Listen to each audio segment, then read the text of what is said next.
উত্তরাখণ্ডের কেদারনাথে ভারী বৃষ্টির জেরে ধস নামায় চাপা পড়ে মৃত্যু হলো 3 জনের, আহত হয়েছেন কয়েকজন। রবিবার সকালে ঘটনাটি ঘটেছে গৌরীকুণ্ডের কাছে। খবর পেয়েই ঘটনাস্থলে পৌঁছয় উদ্ধারকারী দল।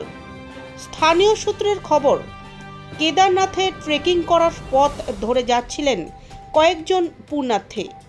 রবিবার সকাল থেকেই ভারী বৃষ্টি চলছে, ফলে পাহাড় থেকে বিশাল পাথর গড়িয়ে এসে তাদের ওপর আছড়ে পড়ে। পিষে মৃত্যু হয় 3 জনের, আহত হয়েছেন বেশ কয়েকজন।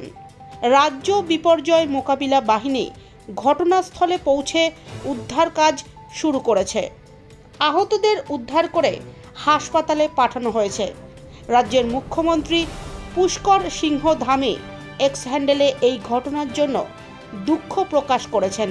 তিনি বলেন, উদ্ধার কাজ চলছে, পরিস্থিতির ওপর নজর রাখছে।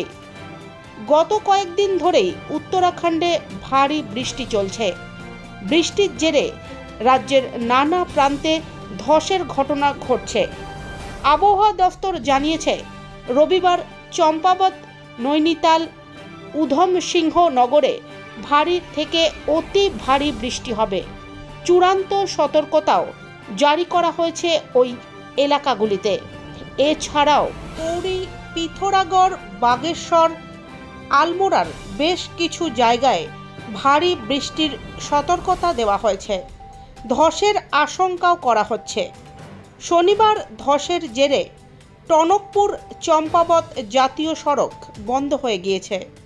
বদ্রীনাথ হাইওয়ের বেশ কিছু জায়গায় ধস নামার কারণে যান চলাচল ব্যাহত হচ্ছে।